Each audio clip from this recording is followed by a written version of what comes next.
Right now, someone is counting on your anger to destroy you. They will push and wait and watch for the moment you finally lose control. Because the second you do, you hand them everything, and they know it. Seneca called anger a brief madness, and he was being generous. It is the only madness we choose, defend, and then call justice.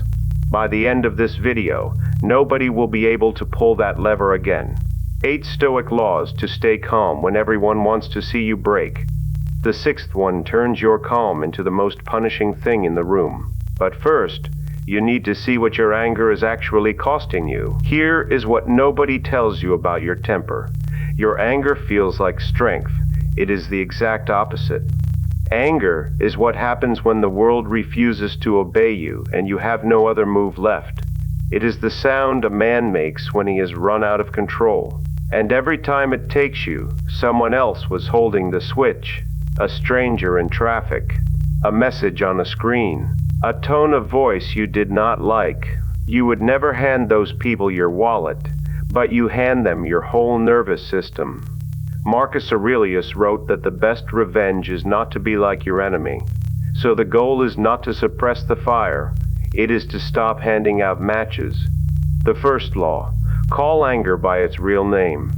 Anger dresses itself up as righteousness, as standards, as finally saying something. So the Stoic strips the costume off and looks at the thing underneath. Is this justice, or is this just a man who did not get his way? 9 times out of 10, the honest answer is the second one. Seneca said, "No passion is more eager for revenge, and none more careless of itself." The moment you can name it as anger and not as truth, it starts to lose its grip. You cannot be ruled by a thing you are willing to look at directly. The second law, nothing angers you until you agree to it. Between the thing that happened and your rage, there is a judgment you made. He disrespected me. She meant that. They are trying to make me look small. The event is neutral. The verdict is yours, and you write it in a fraction of a second. Change the verdict, and the anger has nowhere to live. Maybe he is having the worst day of his life. Maybe he is simply a fool, and fools do foolish things. Epictetus said, "It is not the man who insults you who wounds you, but your opinion that it is an insult." No one can anger you without your signature on the paper. The third law, anger cannot survive delay. Every disaster your temper ever caused happened in the first 10 seconds. The greatest remedy for anger, Seneca wrote, is delay. So the rule is simple. Nothing gets said, sent, or decided while the blood is up. There is an old story that an advisor told the Emperor Augustus one rule.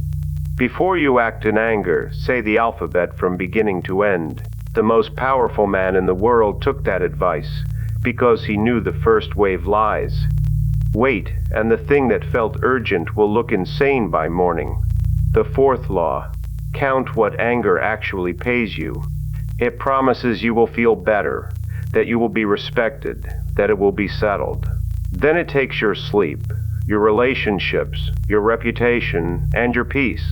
And it leaves you rehearsing the argument in the shower for the next 3 days. Nobody has ever won a fight they were still having in their head a week later. The Stoic asks one question before he lets it out. What will this cost me tomorrow? That single question has saved more men than any temper ever helped. Anger is the most expensive way to be right. If this is landing, let me say one thing directly. If you are done being pulled off balance by people who barely think of you, subscribe.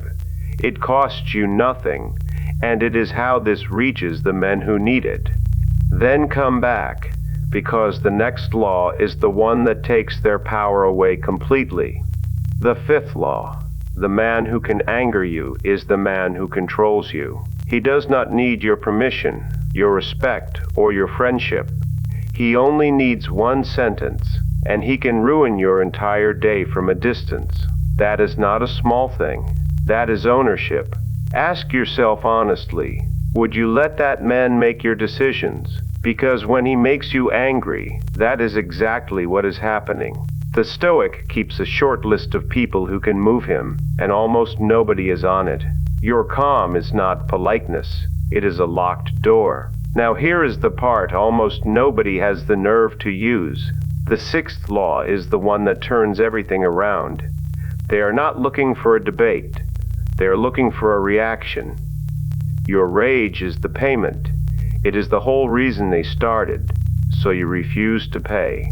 You stay calm, and you give them nothing to take home. Nothing is more unbearable to a provoker than a man who will not be moved.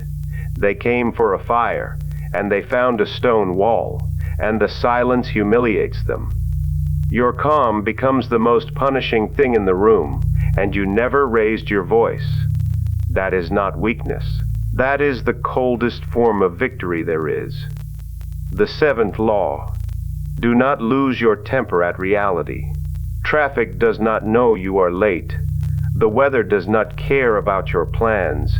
The past cannot hear a single word you shout at it. Anger at things that cannot answer is just self-harm with extra steps.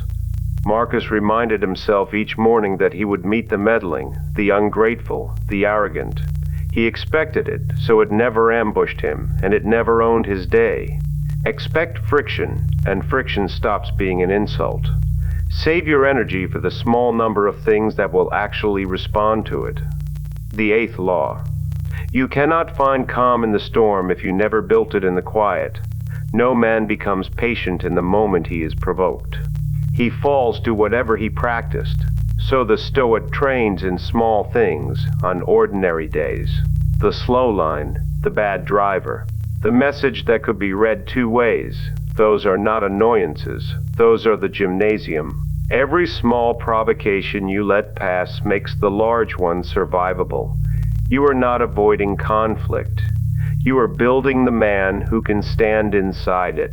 Practice in the calm, and the storm will find you already ready.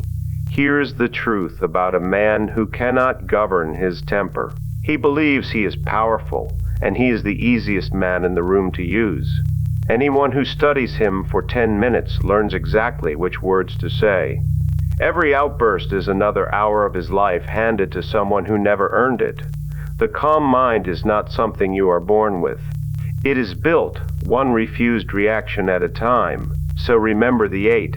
Name it honestly. Refuse to sign the insult. Delay everything. Count the true cost. Take back the ownership. Deny them the reaction. Stop fighting reality. And train in the quiet. Do that, and their provocation becomes weather. It comes, it goes, and you remain. Not because you swallowed it, because it never reached you at all. If this gave you even one moment of calm, subscribing is how you say, make more.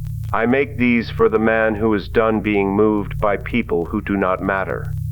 Master your temper, and no one will ever hold that switch again. I will see you in the next one.